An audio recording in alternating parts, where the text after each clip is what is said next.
Hello. और मेरे YouTuber दोस्त कैसे हैं? मेरे कुछ यूट्यूबर दोस्तों का कॉल आया हुआ था। उन्होंने बोला कि मुझे एक रोलिंग मार्जिन पे एक वीडियो बनाने के लिए। तो मैंने डिसाइड किया कि एक रोलिंग मार्जिन पे एक वीडियो बनाते हैं। तो ये वीडियो रोलिंग मार्जिन पर ही है। रोलिंग मार्जिन का इम्पोर्टेंस क्या है और कहाँ पे रोलिंग मार्जिन और किन के बीच में होता है, ये चीज़ हम आपको इस वीडियो में लेके आए हुए हैं। और आपको रोलिंग मार्जिन के बारे में पूरी डिटेल बताएंगे। फिर चलते हैं अपनी वीडियो के साथ में। ठीक है दोस्तों, ये हमारा रोलिंग मार्जिन ऑफ स्टील का वीडियो हमने आपके सामने पेश कर रहे हैं और बना रहे हैं। अगर आपको ये वीडियो आपको अच्छी लगती है तो आप लाइक ज़रूर करें। और आपको कुछ यहाँ पे आपको लगता है कि कमेंट करना है या कुछ न्यू चीज़ लानी है तो हमें कमेंट करके ज़रूर बताएं। तो रोलिंग मार्जिन ऑफ स्टील जो है ये कहाँ पर और किन के बीच यूज होता है और रोलिंग मार्जिन क्यों इम्पोर्टेंस है, इस बेस पे हमने ये वीडियो बनाया हुआ है। तो rolling margin is difference between standard weight and actual weight of steel. जो रोलिंग मार्जिन होता है वो डिफरेंट बिटवीन स्टैंडर्ड वेट, मतलब स्टील का जो स्टैंडर्ड वेट होता है और एक्चुअल वेट जो हम साइट पे परचेस करते हैं या सप्लायर के पास जाते हैं परचेस करते हैं, उसका एक्चुअल जो वेट होता है उनका जो डिफरेंट होता है वो रोलिंग मार्जिन कहलाता है। तो अकॉर्डिंग टू IS 1786 के अनुसार हम आपको चलते हैं रोलिंग मार्जिन के बारे में बताते हैं। फर्स्ट कंडीशन क्या है, वेट ऑफ स्टील। जो हम वेट निकालते हैं स्टील का, और D²/162 का एक फार्मूला है जिसके बेस पे हम लोग निकालते हैं। ये जनरली हर कोई यूज करता है। तो जो हमारा रोलिंग मार्जिन होता है, जैसे 8 mm टू 10 mm के बीच में हम जो रेनफोर्समेंट यूज करते हैं उसका रोलिंग मार्जिन होता है ±7%। और 12 mm टू 16 mm तक का जो स्टील यूज होता है वो ±5% रोलिंग मार्जिन उसका लिया जाता है। ये अकॉर्डिंग टू IS 1786 के अनुसार हम आपको बता रहे हैं। अब हम आपको बताएंगे इसका फार्मूला क्या है, रोलिंग मार्जिन निकालने का फार्मूला क्या है। फार्मूला आपको 3 नंबर पे हम ले चल रहे हैं।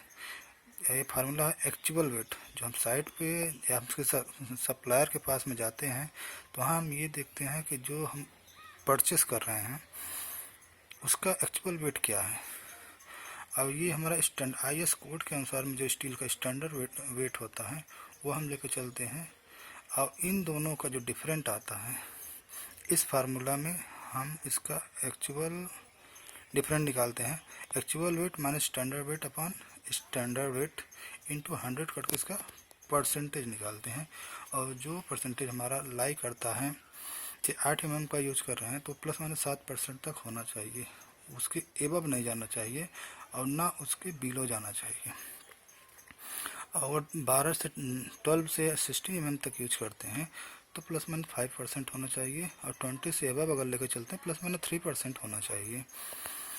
और फोर्थ नंबर में हमने ये अब मेंशन किया हुआ है, ये जो प्रोसेस होता है, जो हमारा रोलिंग मार्जिन का प्रोसेस होता है, ये प्रोसेस केवल उन्हीं के बीच में होता है, एक सप्लायर और परचेज डिपार्टमेंट के बीच में ही होता है। जो परचेज डिपार्टमेंट होता है ये साइट पे जो मटेरियल हमको भेज देता है। हमने क्या किया, साइट पे स्टील हमारे परचेज डिपार्टमेंट ने भेज दिया, लेकिन ये हमको डिसाइड होता, कभी कभी ये होता कि हमारा स्टील कम हो गया साइट पे, कभी साइट पे ज़्यादा हो गया। ये डिपेंड करता है हमारे रोलिंग मार्जिन पे। रोलिंग मार्जिन यहाँ पे इम्पोर्टेंस है कि जैसे कि हमने जो स्टील यूज किया, हमने जो परचेस किया स्टील, उसका पर मीटर हमने जो केजी होना चाहिए, स्टैंडर्ड वेट जो होना चाहिए वो बढ़ रहा है। अब बढ़ेगा तो ये ऑब्वियस सी बात है कि हमारा स्टील का जो वेट होगा वो कम होगा। इसी बेस पे इसका हम पूर्णतः मतलब समझने के लिए एक एग्जांपल आपको दे रहे हैं जहाँ से आपको अच्छी तरह से समझ में आ जाएगी।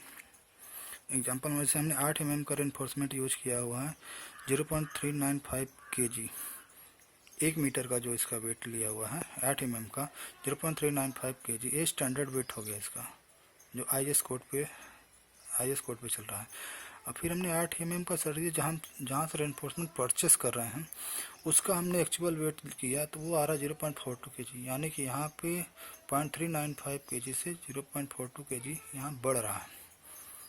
अब हम ये स्टील अगर परचेस करेंगे, हम जब भी स्टील परचेस करते हैं वो हमारा केजी में आता है या टन में हम परचेस करते हैं, तो यहाँ रेनफोर्समेंट हमारा घटेगा। जब साइट पे मटेरियल जाएगा तो हम जो परचेस करेंगे तो एक स्टैंडर्ड वेट से परचेस करेंगे, और स्टैंडर्ड वेट से परचेस करेंगे तो जो हमारा मटेरियल आएगा वो ऑलरेडी नंबरिंग में कम हो जाएगा, और नंबरिंग में कम होगा उसका वेट बढ़ जाएगा, वेट बढ़ेगा तो मेरा मटेरियल कम हो साइड पे कम हो जाएगा। इसी बेस पे रोलिंग मार्जिन इंपॉर्टेंट होता है, और हर रोलिंग मार्जिन बिलिंग के लिए रोलिंग मार्जिन जो दिया जाता है वो +-7% रोलिंग मार्जिन होता है 8 से 10 mm तक, और 12 से 16 mm तक +-5% दिया जाता है, और डी जो 20 mm के अबव जो रहता है +-3% लिया जाता है।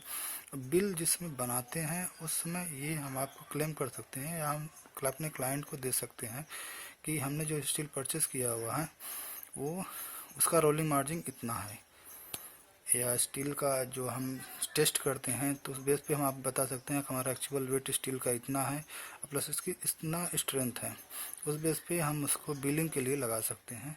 वहाँ भी ये रोलिंग मार्जिन जो होता है वो +-7% से ज़्यादा नहीं जाना चाहिए, है ना, कम होना चाहिए। प्लस 12 mm से 16 mm जो रहेगा +-5% से न ज़्यादा होना चाहिए ना उससे कम होना चाहिए, उसी के बीच में लाई करना चाहिए। तो ना रोलिंग मार्जिन जो हमने लिया 0.420 माइनस 0.395 अपन 0.395 इंटू 100, ये फार्मूला हमने पुट किया तो ये हमारा निकल गया 0.06329 इंटू 100 किया 6.33% आया, यानी कि 8 mm का जो रेनफोर्समेंट हमने यूज किया, हमने जो परचेस किया था उसकी जो रोलिंग मार्जिन है वो 6.33% आई, यानी कि ये हमारा जो एक्चुअल वेट से 6.33% बढ़ रहा है। अब यहाँ पे हम ये बिल के लिए क्लेम करेंगे तो वो हमको इसमें ऐड करेंगे उनको उसका टेस्ट रिपोर्ट जिसमें हम पे करें जमा करेंगे, उसमें दिखाना पड़ेगा कि हमारा जो स्टील है हमने परचेस किया हुआ उसकी रोलिंग मार्जिन इतना आ रही है। तो इस बेस पे मतलब जो इसका मेन इम्पोर्टेंस होता है वो हमने आपको बताया।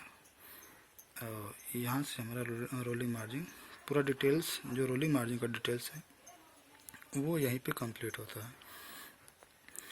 और ठीक है दोस्तों, अगर आपको और भी वीडियो ऐसे चाहिए या कोई ऐसे क्वेश्चंस होते हैं हमको कमेंट कीजिए, और मेरा नंबर दिया हुआ उस पर कॉल कीजिए। ये मेरे एक यूट्यूबर ही दोस्त थे जिन्होंने मुझे कॉल किया था, उन्होंने बताया कि मुझे एक रोलिंग मार्जिन पे वीडियो बना के दीजिए, या मुझे रोलिंग मार्जिन क्या है वो हमको सेंड कीजिए, मतलब लिखित में सेंड। मैंने सोचा कि एक वीडियो बना के डाल देते हैं, ये उनको कंफर्म हो जाएगा। Okay, thank you.